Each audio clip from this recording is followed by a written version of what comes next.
Let's roll off that gentle little Falcon and into something on the complete opposite end of the spectrum. This one doesn't have a carburetor to keep original because it barely has an engine at all. We've got a 1974 Pontiac GTO listed at $9,500, and the very first line tells you everything. Roller race car. So before anybody gets excited about GTO, let's be crystal clear about what this is, because it changes the whole conversation. A roller means it's a rolling chassis. No engine, no transmission. The specs even hint at it. Cylinders, other, odometer, 1000. This isn't a numbers-matching muscle car. It's a purpose-built drag car shell that you finish and power yourself. And that context flips the price. As a 1974 GTO, $9,500 sounds like a lot for a car with no motor. But as a built drag roller, you have to add up the parts, and this thing is loaded with real hardware. Let's read it. New 4-link Moser. Moser 9-inch with 5 to 13 gears, 40 spline axles. That's the good stuff. A Moser 9-inch rear with 40 spline axles and a 4-link is serious drag suspension, the kind of setup that costs real money new and doesn't break. Fuel cell, dual battery setup, fiberglass hood and bumpers, weld wheels, Hurst shifter. Fiberglass panels to cut weight, welds are the standard drag wheel, a fuel cell for safety. This is a properly thought-out car, not somebody's backyard hack job. And setup for big or small block with a power glide, had a small block in it, tells you it's plumbed and mounted to just drop a motor and glide back in and go. Here's the honest math though. When you buy a roller, you're buying someone else's project and someone else's abandoned dream. And you still have to supply the two most expensive things, the engine and the transmission. A built small block and a power glide to make this thing actually run and race can easily be another 5 to 10 grand, more if you want real power. So your true cost isn't $9,500. It's $9,500 plus a whole drivetrain. Go in knowing that. And the big caveat with any race car, that title says clean, and the specs say excellent. But a dedicated drag roller may not be street legal or easily registered. Fiberglass bumpers, fuel cell, no real interior. If you're dreaming of driving this on the street, pump the brakes. This is a track toy. Verify what that clean title actually covers. Bottom line, this is not a car for the muscle car collector. It's for a racer who wants a well-built chassis to drop a motor into. If that's you, the Moser rear, 4-link and fiberglass add up. And $9,500 for the roller can be fair value depending on how fresh that hardware really is. If that's not you, and you saw GTO and got excited, walk away because you'd be buying half a car with no easy way to finish it cheap. Know what you're getting into? Next. 2. Let's roll off that race-only roller and back into street cruiser royalty. One of the most sought-after body styles GM ever made. We've got a 1962 Chevrolet Impala 2-door listed at $16,500 plus tax, title, and fees. And that price needs context because the body style is doing the heavy lifting. A 62 Impala 2-door, especially the bubble top or SS-style hardtop, is hugely desirable, both to the traditional muscle crowd and the lowrider world, and clean ones bring strong money.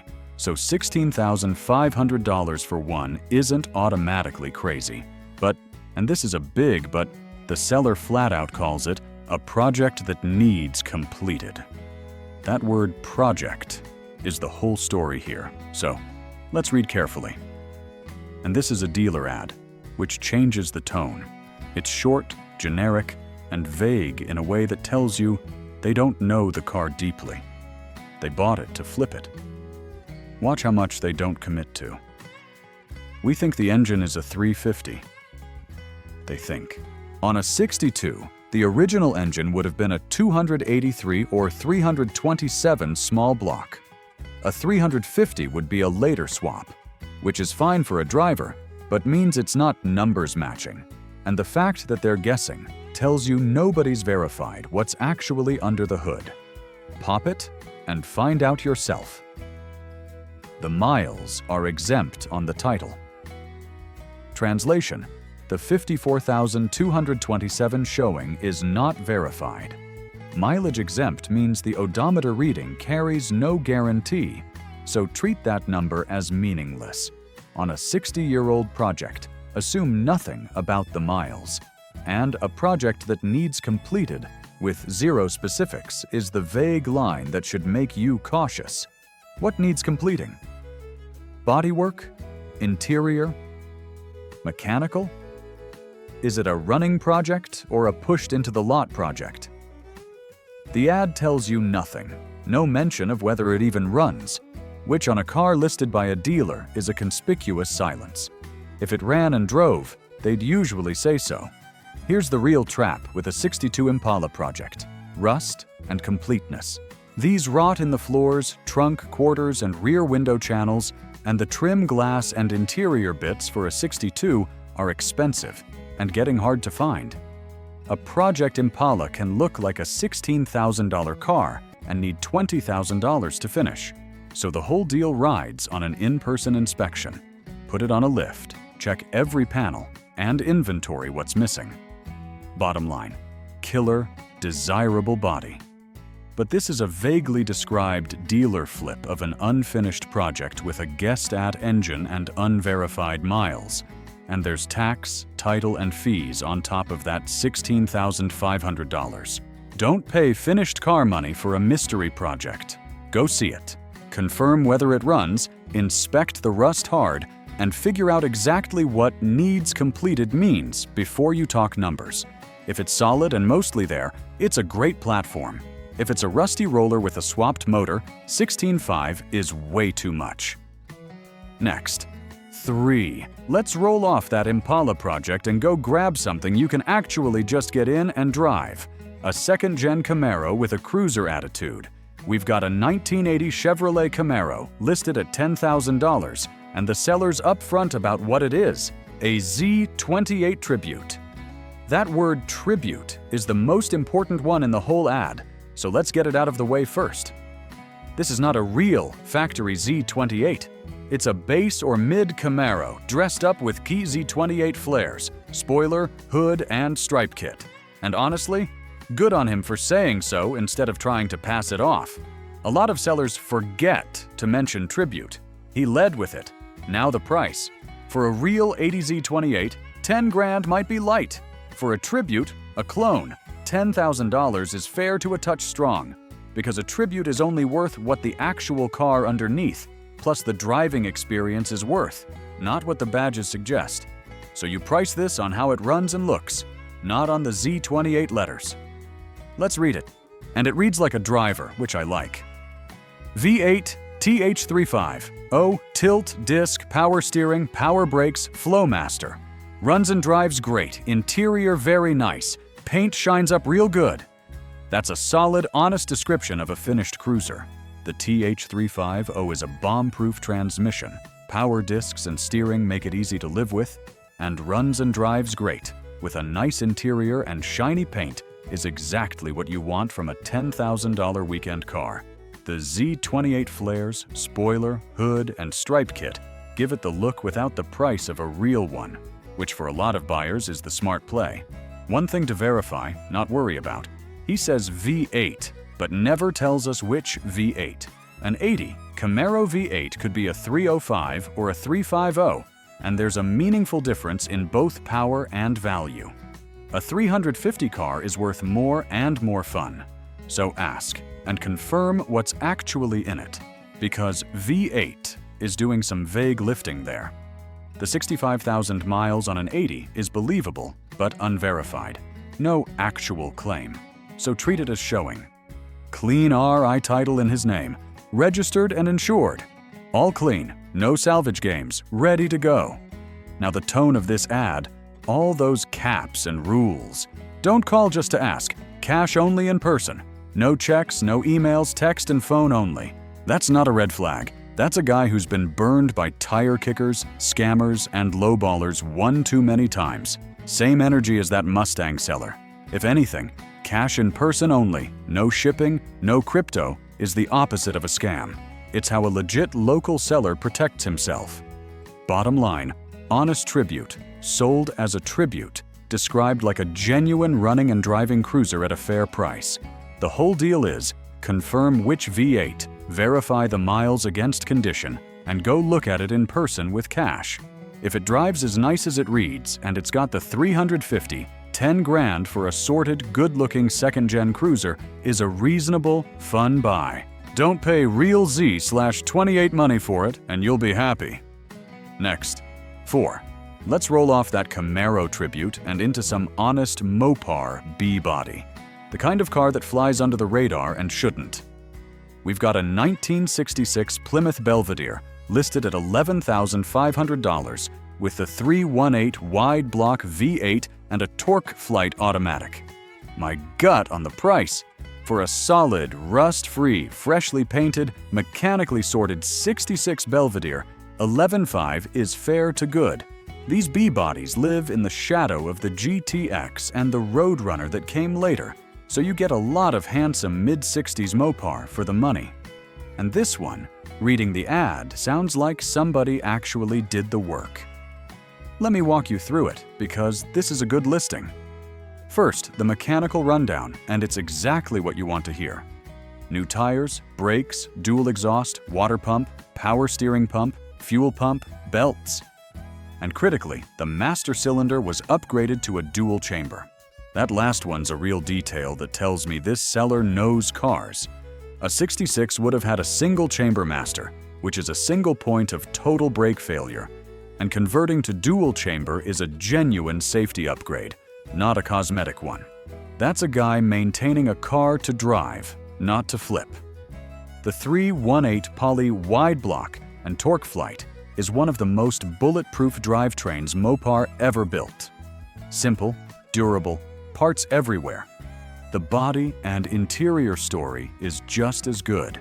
Original California car, clean, solid, unmolested floor pans and undercarriage, straight body. That undercarriage line is the one that matters most. On a 66 Mopar, rust in the floors, trunk, and frame rails is the killer. And he's specifically telling you it's solid underneath. Recent base/clear urethane paint in that custom burgundy and white pearl combo, plus nice original seats, headliner, and carpet with custom door panels. That's a driver quality car that looks sharp without pretending to be concours. Now the honesty I really respect. Original mileage unknown instrument cluster was replaced with a used unit, believed to be roughly 75,000 on the original drivetrain. So that 19,716 showing is meaningless. And he tells you that, explains exactly why, swapped cluster, and gives you his honest estimate instead of pretending 19,000 is real. That's the opposite of odometer games, and several videos available upon request. A seller offering video proof is a confident, legit seller. Remember that scam dart that had zero specifics and wanted crypto? This is the polar opposite. Dependable local driver is the summary that ties it together. This is a car that gets driven and doesn't strand you.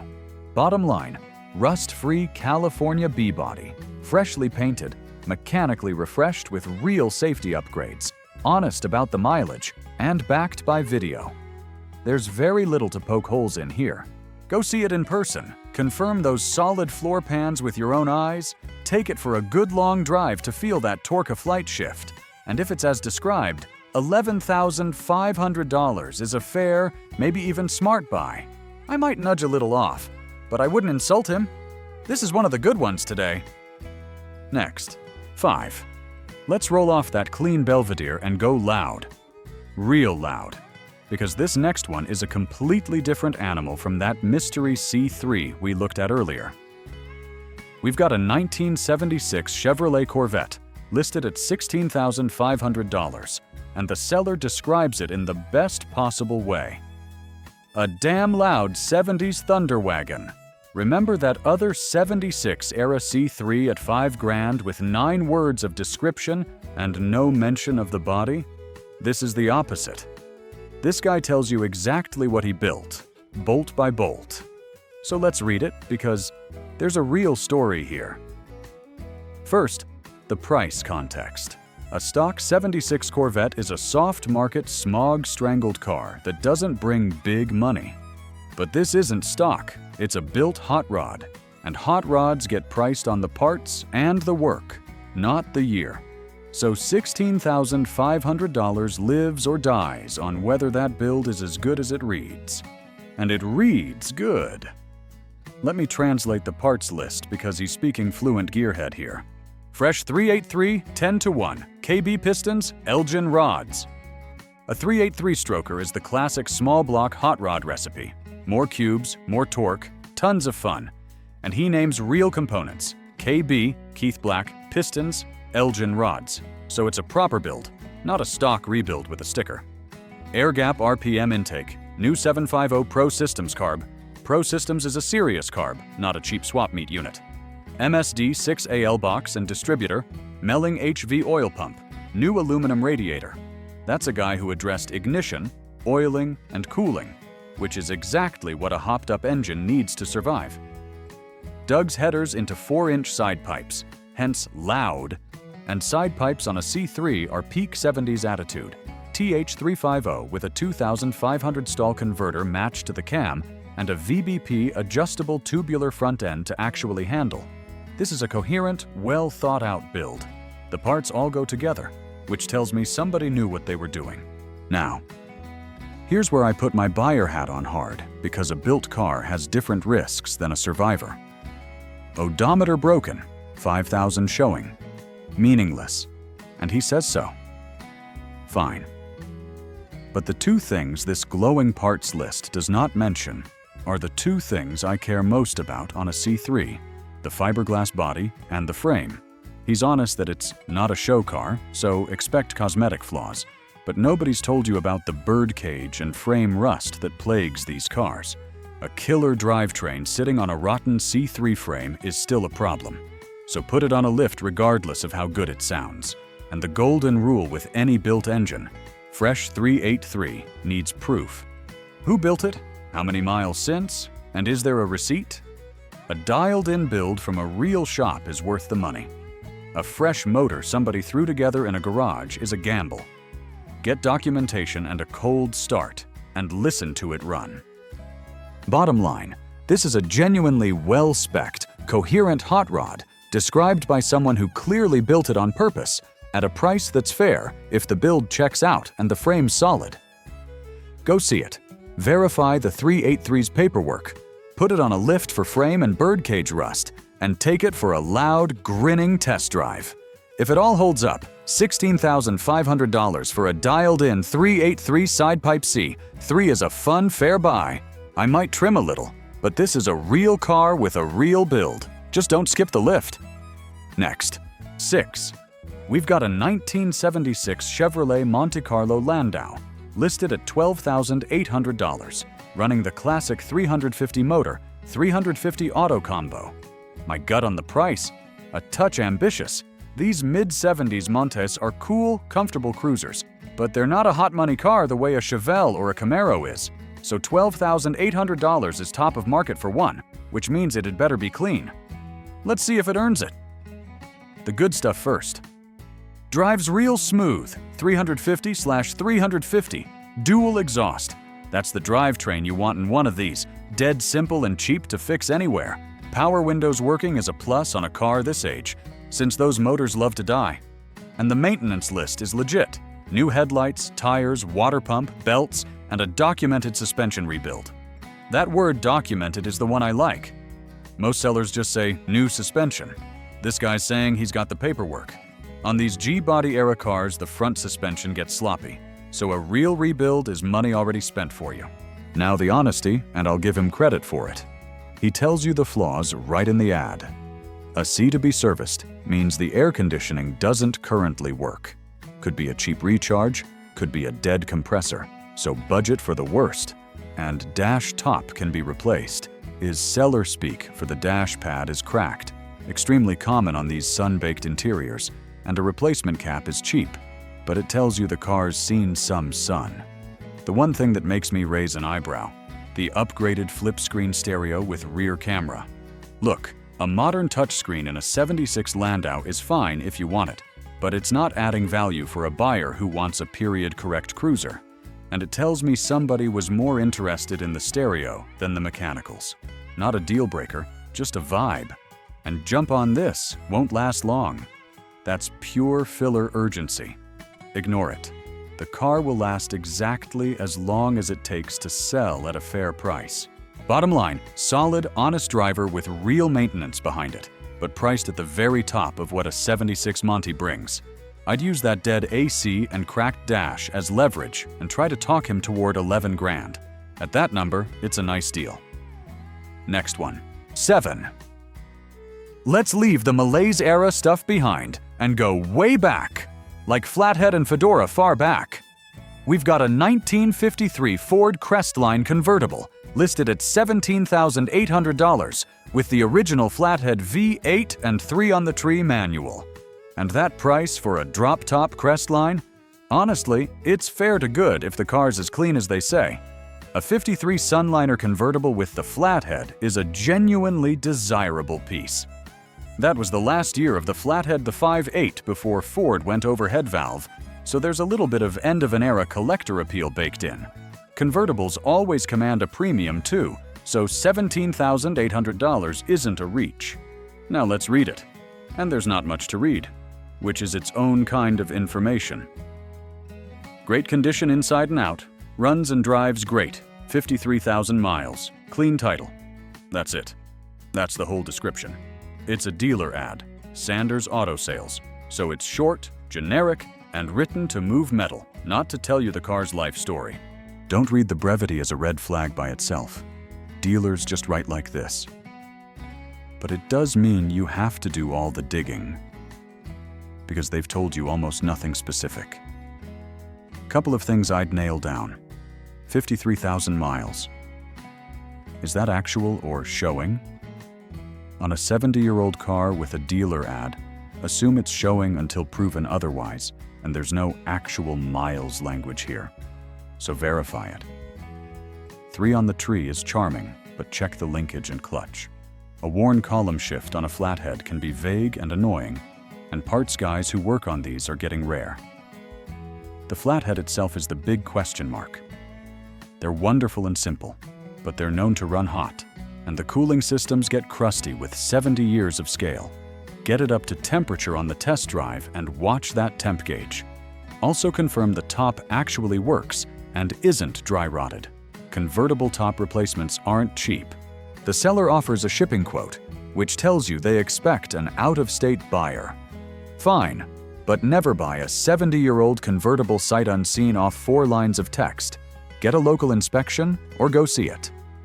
Bottom line, fair price on a desirable car, but the ad tells you nothing, so the whole deal rides on an in-person look. Verify the miles, run it hot, work the top. If it checks out, that's a good buy. Keep them coming. 8. Let's roll off the Ford lot and go find some big Pontiac land yacht energy. And this one's a talker. We've got a 1965 Pontiac Star Chief listed at $8,900 with the 389 4-barrel and an automatic. And the price? For a full-size 65 Pontiac with the 389, that's reasonable. These big Star Chiefs don't bring GTO money, but a clean, honest one at under 9 grand is right in the zone. And honest is the word for this listing, because holy cow, look at this description. This is the most thorough seller we've seen all day. He didn't write an ad, he wrote a condition report, and every line is the kind of thing a buyer actually wants. Let me walk it. Trunk floor has surface rust, but no rust through. A wire wheel would clean it up nicely. He's not hiding the rust, he's grading it and telling you the fix. No rust in the floorboards or rockers. The only rust perforation is on the front left fender behind the wheel, as pictured. That is exactly how you disclose rust, location, severity, and he pointed you to the photo. That's a green flag the size of a billboard. Original paint, looks good from 20 feet, but does have checking. Translation, the paint's aged and has fine cracking up close, but it's honest original lacquer, not a cheap respray hiding sins. For a lot of buyers, original paint that shows its age beats a bad repaint every time. The mileage, 25,527, can't verify actual, but the interior suggests it is. He's telling you the truth. No verification, but here's my honest read. And the interior is a time capsule, all original. The 6-way power seat works. On a 60-year-old car, working power seats and original interior back up that low mileage story. The one working item to sort, a C car, but the belt's off the compressor, pulley bearings sound dry, compressors free. So the AC needs a compressor rebuild or replacement before it'll blow cold. Budget for it. Nice touch that he mentions the original radios in a box in the trunk. Matching numbers-minded buyers care about that. Bottom line, fair price, extraordinary disclosure, a rust-free where it counts survivor with original paint and interior. This is the seller you want to buy from. I'd go look, wire wheel that trunk, plan on AC parts, and feel good about it. What's next? 9. All right, buckle up, because this next one, I want you to keep your hand on your wallet the whole time. We've got a 1967 Dodge Dart GT convertible, listed at $8,000, and let me just say, a real 67 Dart GT drop top with a 318 for $8,000 would be a screaming deal. Which is exactly the problem. When something's priced well under what it should bring, that's not luck. That's bait. And this listing sets off just about every alarm I've got. Let me start with the stuff that doesn't add up. Because it's right there in the specs. The listing says 6 cylinders up top, but the description says 318 cubic inches V8. It says manual transmission in the specs, then automatic in the description. And then the big one. The specs say FWD, front-wheel drive. A 1967 Dodge Dart is rear-wheel drive, full stop. Chrysler didn't build a front-drive anything until the 70s, so whoever wrote this either doesn't know the car exists in the real world or is copy-pasting a template. Those contradictions are a classic scam fingerprint. Then the vibe. Cryptocurrency okay, delivery available. A 60-year-old classic where the seller wants crypto and offers to ship it to you sight unseen? That's the whole scam playbook. Get you to pay in something untraceable, promise delivery, and then the car and the seller both vanish. And the sob story. Look, I'm not mocking anyone's health, and real people do sell cars for real medical reasons. But the emotional hardship pitch paired with a too-good price, crypto payment, remote delivery, and specs that contradict themselves, that combination is a textbook romance of the heartstring scam. They lead with emotion, so you lead with your feelings instead of your due diligence. Notice too, not one word about condition. VIN, rust, the top, or actual specifics. No videos, no come see it. Just feelings and a payment method. A real seller of a nice convertible shows the car off. Bottom line, I would not send this person $1. If you're genuinely curious, demand an in-person look, a real VIN, and pay in cash at the car. And I'd bet money the car evaporates the second you ask. Hard pass. This isn't a deal, it's a trap. Next one, let's get back to real cars. 10. Let's shake off that scam and go look at something clean. The car that basically invented the pony car. We've got a 1966 Ford Mustang, listed at $19,500, and the seller's calling it a GTA code. My gut on the price? For a solid, driving, restored 66 with a real V8 and cold AC, $19,500 is market fair, maybe even a touch under if the A-code claim holds up. But that claim is the whole ball game, so let's read it. First, that A-code designation. On a 66 Mustang, the A-code means the factory 289 4-barrel, the peppier engine, and worth more than the base 2-barrel C-code. But here's the catch. The listing also says built 289 and fuel injection. A factory A-code was carbureted, so if it's now got EFI, the original induction is gone, which is fine for driving. but it means you cannot verify the A code claim by looking at the carb. You verify it with the VIN. The fifth digit tells you the original engine code. So before you pay A code money, decode that VIN. If it's really an A code car, great. If not, it's still a nice Mustang, just not a $19.5 thousand one. Now the good stuff, and there's a lot. Original floor pans, no rust. That's the single most important line on any classic Mustang, because these things rust from the floor up and repro pans plus labor get expensive. Original and rust-free is money in the bank. Power disc brakes, vintage air that blows cold, dual exhaust, working radio and fog lamps. That's a car set up to actually drive and enjoy, not trailer around. Cold AC alone is a big deal. A lot of these AC cars blow warm, and I appreciate the honesty here. Solid car, older restoration, not perfect. He's telling you the paint and finish have some age, and you'll find flaws up close. That's a realistic seller, not somebody calling a 20-year-old Risto Concours. Clean title in hand means no lien, no waiting, ready to go. The American Racing Torque Thrust D wheels are a classic, tasteful choice. They suit the car and they're desirable in their own right. Bottom line, honest, rust-free, cold AC driver at a fair price. The one thing standing between fair and great deal is that A code claim, decode the VIN. If it checks out, buy it and drive it. If not, offer a couple grand less. Either way, this is a real car with a real seller. Next, 11.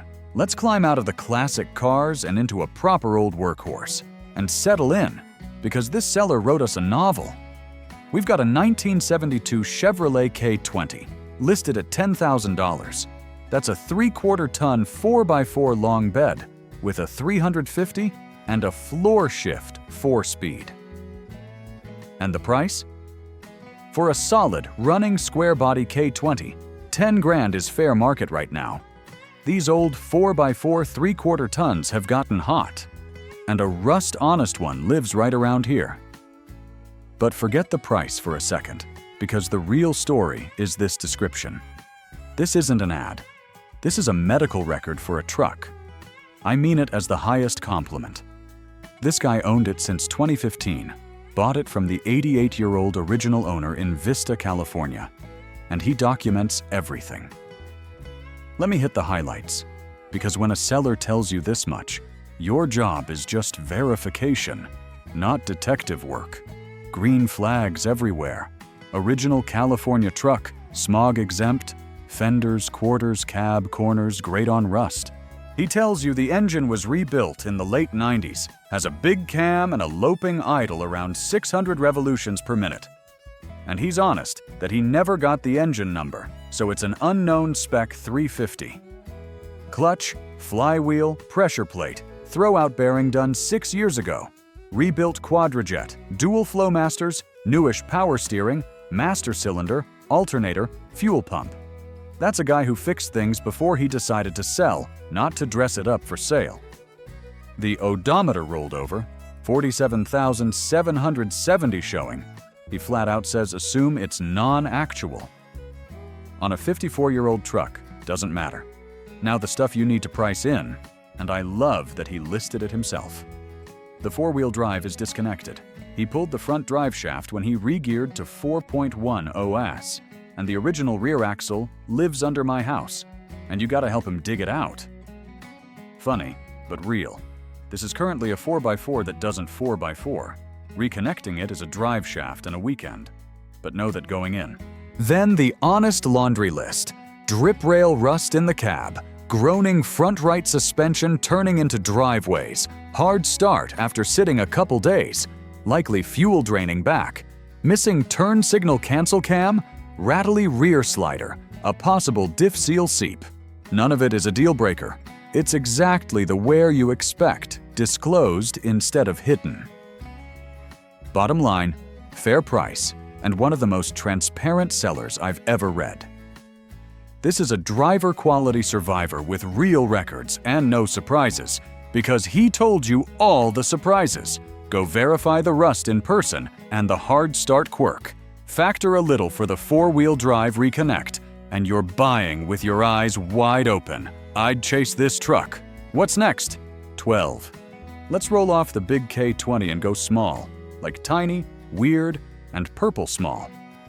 We've got a 1980 Chevy LRV listed at $10,000. Well, $9,995, and they say they're firm on it. And that price is where I have to stop you. Because a Chevy LRV is a rebadged Isuzu mini truck. And while these little guys have a cult following now, 10 grand is strong money for one. And that's before we get to the word that changes everything. Salvage title. Let's read it. The presentation's actually nice. Customized stepside, purple metallic paint, gray cloth interior, 15-inch chrome moon wheels, rear split slider, 45,000 low miles, just serviced with full synthetic. As a little custom cruiser, it sounds clean and it sounds cared for. 1.8-liter four-cylinder, manual. Dead simple, sips gas, easy to keep alive.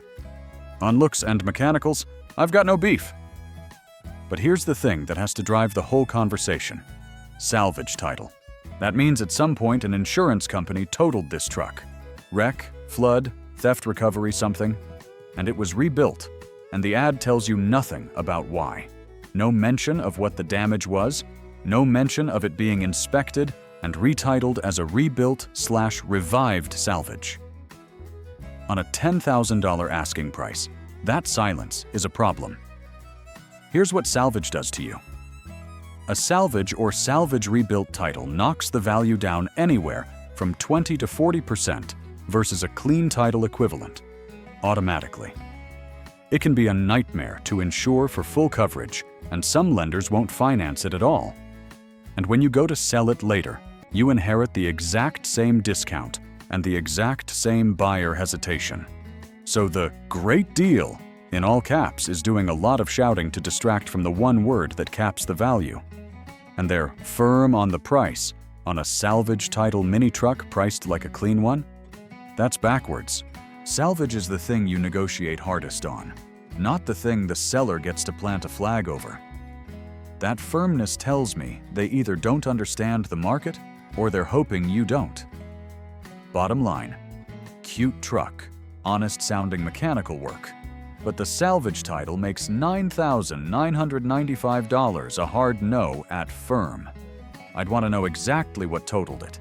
See the rebuild documentation, and even then, I'm offering more like $6,000 to $7,000, tops.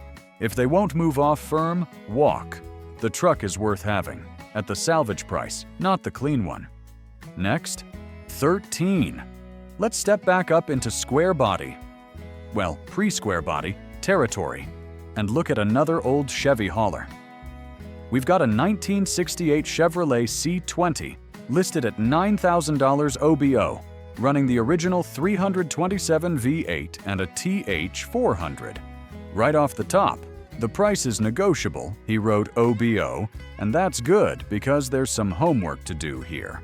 For a driving, clean title 67 to 72 Chevy truck, 9 grand is in the range, but whether it's a good 9 grand comes down almost entirely to one word he used and didn't elaborate on: rust. Let's read it, because this is the opposite of that K20 novel. This is 4 lines. Original 327 V8 TH400 does have some rust can be seen in pictures. Runs, drives, and stops. Asking $9,000 OBO. Serious inquiries. That's the whole thing. The good. Original 327 is a plus for the numbers-minded crowd. A matching drivetrain is worth more than a swapped one, and the 327/TH400 combo is tough and simple. And I actually like runs, drives, and stops. It sounds basic, but that word stops matters. Plenty of these old trucks run and drive fine but have marginal brakes, so a seller specifically calling out that it stops is telling you the brakes work. Small thing, but it's an honest, functional description. Now the 2 things that make or break this deal. First, does have some rust, can be seen in pictures. The problem is, some rust is completely subjective. His some could be surface scale on the bed, or it could be rotted cab corners, floor pans, and rockers, which is real money and real welding. He punted the disclosure to the photos, so study those photos hard, and in person, get underneath it. On these 67 to 72s, check cab corners, floor pans, the bed, and the lower fenders. That's where they rot. Second, that 174,000 miles. This is one of the few trucks we've looked at with a genuinely high, believable odometer reading. The 327 and TH400 can absolutely live past 174,000, but at that mileage, assume it'll want attention. Could be tired, could smoke, could be fine. Ask when it was last rebuilt, if ever, and watch the tailpipe on a cold start. Bottom line, honest, short, clean title driver at a fair if negotiable price. But the whole deal hinges on how bad some rust really is and how tired that 174,000 drivetrain is. Go see it. Inspect the sheet metal like your wallet depends on it, because it does. And use whatever you find to work that OBO down. Could be a solid buy at 7 and change. Next one, 14! Let's roll off the trucks and into a big, honest slab of late 50s into 60s Chevy. We've got a 1960 Chevy Bel Air, listed at $8,000 cash OBO, and it's a straight 6 with 3 on the tree. My gut on the price? For a complete, running, one-owner, clean title 60 Bel Air, $8 grand is fair, and OBO tells you there's room. Now, the thing to set expectations on, this is a 6-cylinder, 3 on the tree car. That's not a rumbling V8 cruiser. It's a slow, simple, charming survivor. Price it and love it for what it is, not for what a 348 V8 Bel Air would be. Let's read it, because it's short, but there's real signal in it. Mostly original, never been restored. One owner, good project. That combination is genuinely appealing to a certain buyer. An unmolested single-owner survivor is worth more to the originality crowd than something that's been repainted and swapped around. And one owner on a 65-year-old car is rare, and a nice provenance story if he can back it up with paperwork. Runs, drives, stops, again. Same as the last truck. And I'll say the same thing. That stops is a small honesty, tell that the brakes function. The original air cleaner setup coming with it is a good sign too. It means pieces haven't been scattered to the wind over the decades, which matters on a survivor. Now the honesty word, good project. That's him telling you it is not a finished turnkey show car. It needs work, and you should assume the paint, interior, and chrome all show their age.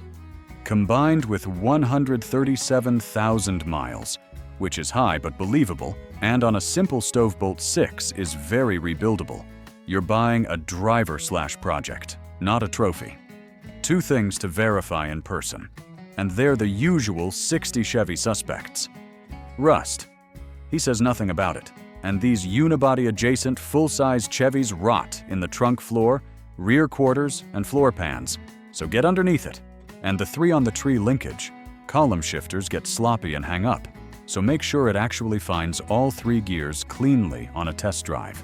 Clean WA title in his name and in hand, cash only, no trades, all clean, straightforward, no games. That's a seller who just wants it sold simply. Bottom line, honest one-owner survivor at a fair, negotiable price. But it's a slow 6-cylinder project, so buy it with realistic eyes. Check the floors and trunk for rust, run it through all 3 gears, confirm that one-owner paperwork, and work the OBO. At 6 and change for a rust-free one, that's a nice, honest old Chevy. Next, 15.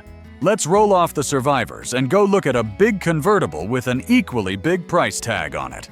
We've got a 1973 Ford Mustang convertible, listed at $20,000, with the 351 Cleveland and an automatic. And my gut on the price? That's ambitious. Here's the context. 1973 was the last year of the big-body sports roof era Mustang, before the Mustang II shrank everything down. And it was also the last convertible Mustang until 1983. So a 73 drop top has real end-of-an-era appeal. That's the case for 20 grand. The case against is that the ad describes a driver, not a showpiece. So let's read it. The good stuff and the honest stuff are the same here, which I like. 351 Cleveland Auto, power steering, power brakes. The Cleveland is the desirable engine in these, a good breather with real torque, and it's the motor you want over the smaller options. This is not a show car, but a very fun car to drive. Solid expectation setting. He's telling you it's a driver-grade convertible, not concours, so don't show up expecting flawless paint and gaps. Now the line that's doing double duty. Been in storage garage for the last 20 years, runs and drives. That's a two-sided coin. Positive. It's been kept out of the weather, which helps the body. But a car that sat for 20 years and now runs and drives needs serious scrutiny. Because sitting is hard on a car. Think old gas and gummed carb, dried out fuel lines, brake system that's been sitting on 20-year-old fluid, seals and hoses that rot from age not miles, and a gas tank that may be full of varnish. Runs and drives after 2 decades parked often means, we got it running last month, not it's been reliably driven. Budget for a full fluids brakes fuel system refresh before you trust it on the highway. The 100,000 miles is believable and honestly not scary on a Cleveland, but at that mileage plus a 20-year nap, assume the drivetrain wants attention. And extra hood, right and left doors, and many extra parts is actually a green flag on a car this age. Spare sheet metal is money you don't have to spend chasing repro or junkyard panels. Please do not waste my time. That's just a guy tired of tire kickers and lowballers, same energy as the Camaro seller, not a red flag. Bottom line, desirable last-year drop top with the right engine, but priced at the top and sold as a driver that just woke up from a 20-year nap. That's your whole negotiation. Go see it, check the rust, and especially verify the fuel and brake systems before you trust runs and drives. I'd use the wake from storage reality to push well under 20. Call it $15,000 to $16,000 unless it's cleaner than it sounds. Next, 16. Let's roll off that pricey drop top and go bargain hunting, because this next one's got a number that'll make you look twice. We've got a 1978 Chevrolet Corvette listed at $5,000 with a rebuilt motor and an automatic. And $5 grand for a running, clean title C3 Corvette? That's cheap. That's something's up. Let's find out what cheap. Now, context. The 78 is a soft market Corvette to begin with. It was the base of the C3 run. The motors were emissions strangled, and there are a lot of them around, so they don't bring big money. But even a rough-driving C3 usually asks more than $5, so the low price is either an opportunity or a warning. And the ad doesn't tell us which, because look at how little there is here. Clean title, new rebuilt motor, automatic, turns on and runs great. That's the entire listing. 9 words of actual description. And on a car priced this far under market, that silence is the story. What isn't being said is louder than what is. Let's take the good at face value first. Clean title. Great. No salvage games like that LUV. New rebuilt motor. Potentially a real plus, if it's true and done right. But rebuilt motor is a phrase I need receipts for. Who rebuilt it? When? How many miles since? Was it a full rebuild or a Hone & Rings driveway special? A fresh motor in a $5,000 Corvette either means somebody dumped money in and is taking a bath, or rebuilt is generous. Get documentation. Now what's missing, and it's a lot. No mention of the body, the paint, the interior, the T-tops, or the frame. On a C3, that's exactly where the money hides. These have a steel birdcage and frame under the fiberglass that rusts badly, especially the frame rails and the area behind the front wheels. And a rusty C3 frame is a wallet-emptying repair. The fiberglass itself doesn't rot, but it cracks, and it hides bad repairs. Nobody advertises a $5,000 Corvette without mentioning the body unless the body is the reason it's $5,000. Bottom line, the price screams driver or project with issues the ad is politely ignoring. That's not automatically bad. It could be an honest, cheap C3 with a good motor and tired cosmetics, which is a fun $5,000 car. But you go into this one assuming the worst until proven otherwise. Put it on a lift and inspect that frame. Verify the rebuild paperwork and check the birdcage for rust. If the frame's solid, $5,000 for a running C3 with a fresh motor is a legit little deal. If it's crusty underneath, it's a $5,000 anchor. See it before you get excited. Next, 17. Let's roll off that Corvette question mark and go big again. Full-size Pontiac, the kind of car that takes up a whole driveway. We've got a 1967 Pontiac Bonneville, listed at $15,000, with the 400 cubic inch V8 and a quadrigé. My gut on the price? For a full-size 67 Bonneville that the seller himself says needs a little care, $15,000 is strong, top of the range, maybe over it. These big Bonnevilles are handsome, comfortable cruisers, but they don't command the money a GTO does, and a $15,000 price usually implies a sorted, turnkey car. This one, by the seller's own words, isn't quite there yet. So let's read it, and credit where it's due. The seller's honest about the needs, which I always respect. Runs good, but needs a little care. Then he actually itemizes it, which is better than most. Once exhaust is taken care of, can set the timing which will have it purring, and needs some electrical work as well. So let's translate what he's actually telling you. Once the exhaust is taken care of, can set the timing. That's a slightly odd way to put it, but it reads like the exhaust needs repair or replacement, and he hasn't been able to properly tune it yet. Meaning right now it runs, but it's not dialed in. So runs good is runs with an asterisk.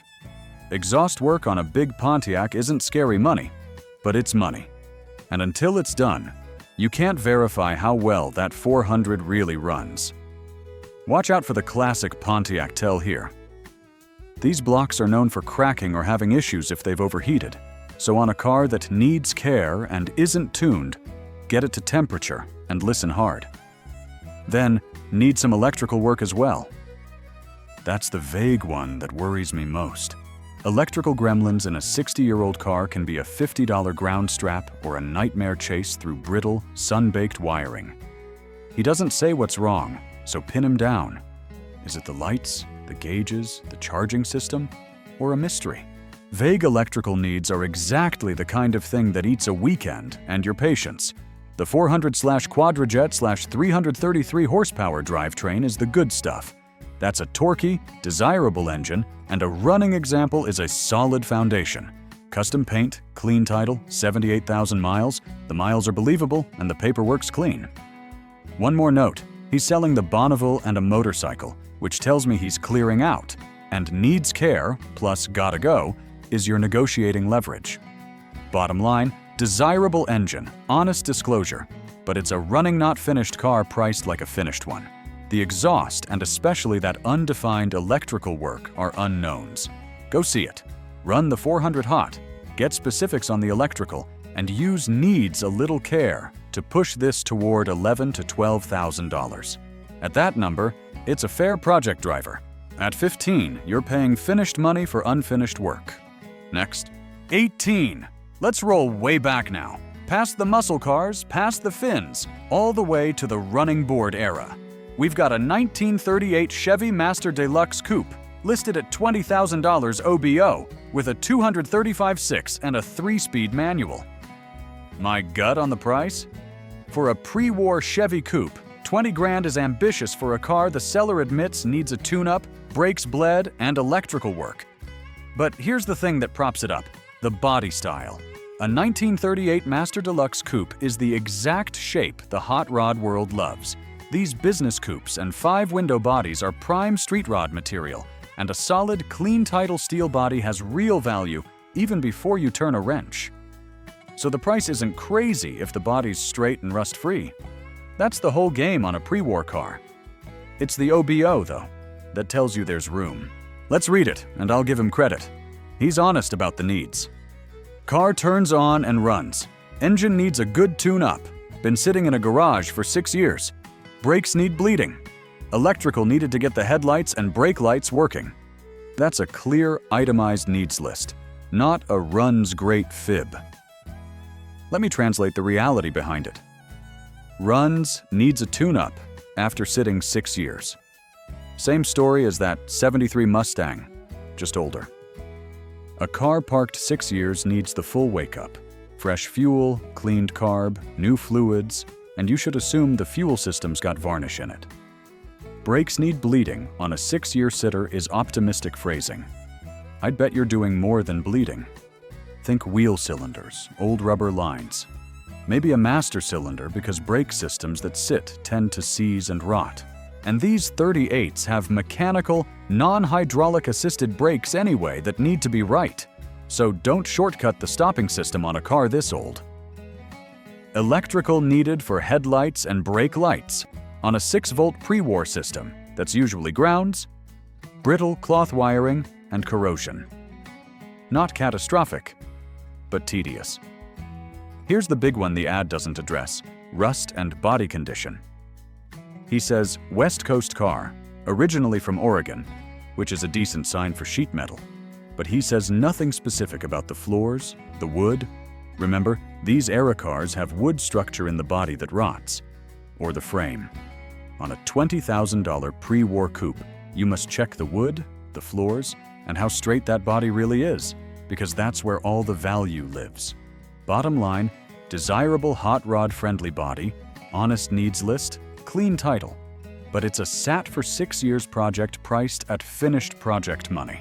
The tune-up, brakes, and electrical are all real work. Go see it, inspect the bodywood and floors hard, and lean on that OBO. I'd be thinking $14,000 to $16,000 for a running project that needs this much sorting. If the body's truly solid and rust-free, it's a great starting point. If there's wood rot, walk. Next. 19. Let's roll off the pre-war coupe and back into old truck country. And this is one of the good ones.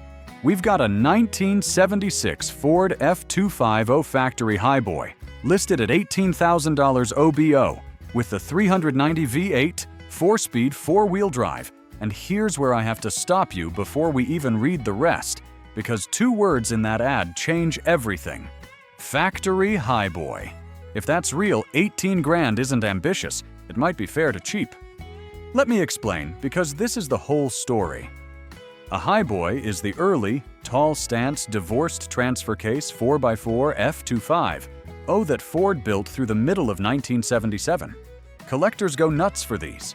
The tall ride height, the specific frame and transfer case setup, the look. A genuine, solid highboy is one of the most desirable vintage Ford trucks out there, and clean ones regularly bring north of 20, 25 grand and up. So an $18,000 asking price on a real one is either a deal or a sign that it's rough somewhere. Your entire job here is to verify it's actually a highboy and not a regular F2 504x4 wearing the name. Check the frame, the divorced transfer case, and the stance, because the highboy premium only applies if it's the real deal. Now let's read the rest. 390 motor, 3/4 ton, 4-speed, 4-wheel drive, brand new tires, diamond plate toolbox, runs good, has title. The 390FE is a torquey, tough big block, right engine for the truck. New tires is money you don't spend. Runs good and has title. Clean and straightforward. The one thing that makes me laugh a little. The odometer reads 10 million miles. 10 million. That's an odometer that rolled over, and then some, or a data entry gag. Either way, he flags, odometer has rolled over. So the mileage is meaningless. On a 49-year-old 4x4 that nobody's buying for originality of miles, doesn't matter. What the ad doesn't tell you is the important stuff, and it's the usual old Ford suspects. Rust, nothing mentioned, so check the cab corners, the bed, the floor pans, and especially the frame, since a highboy's value dies if the frame's rotted. And confirm the 4WD actually works. Remember that K20 that was a 4x4, but wasn't. Get in the dirt, or at least engage the hubs and the transfer case on a test drive. Bottom line, if it's a genuine factory highboy with a solid frame and honest rust, $18,000 OBO is a good buy on a truck that's only getting more collectible. And the OBO gives you room. If it turns out to be a standard F250 wearing the highboy name, then it's just an okay old truck, and 18 is too much. So the deal lives and dies on verification. Go see it. Confirm the highboy setup, check that frame, work the four-wheel drive, get it right, and this is one of the better trucks we've looked at all day. Next, 20. Let's roll off that highboy and go small and simple. A proper little economy survivor from the early 60s. We've got a 1962 Ford Falcon, listed at $9,950, an inline 6 with a 2-speed automatic. My gut on the price.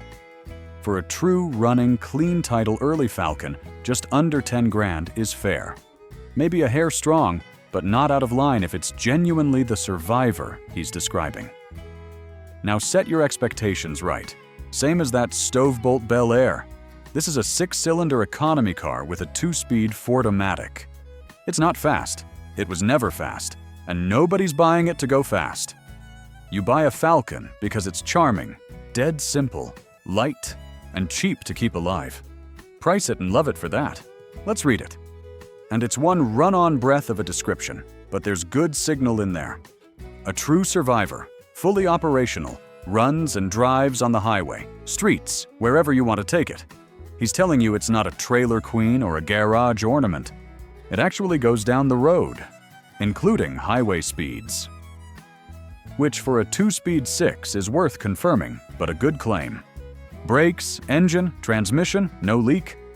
Translation: it stops, and the drivetrain isn't puking fluid, which on a 60-year-old car is genuinely good news. Dry and driving is exactly what you want from a survivor. The word survivor is the key one, and it cuts both ways. In the collector world, survivor means original and unrestored, which is desirable if it's true, because an honest, unmolested Falcon is worth more to the right buyer than a repainted one. But survivor is also a word people slap on any old car, so verify it's actually original paint and interior, and not just old. The 24,000 miles plays into that. Could be 24,000 actual on a survivor, could be 124,000 rolled over, and he doesn't say actual, so treat it as showing until the condition backs it up. Nice green flag. I have the original carburetor and original carburetor cover. That tells me somebody's kept the original pieces instead of losing them over the decades. A good sign for a survivor, and it hints the car's currently running a replacement carb, which is fine. Clean title in hand with current registration is the cherry. It's registered and ready to drive home, no DMV headaches. What he doesn't mention is rust, and that's your homework. These unibody Falcons rot in the floor pans, the trunk, the lower fenders, and the shock towers up front. So get underneath it and check the floors, because rust is what separates a real survivor from a $3,000 parts car. Bottom line, honest-sounding, dry, driving, clean title survivor at a fair price. A genuinely nice, simple classic, if the body backs up the survivor claim. Go see it, confirm the originality, check those floor pans and trunk for rust, and take it on the highway to feel that 2-speed. If it's solid underneath, this is an easy, likable buy right around the asking.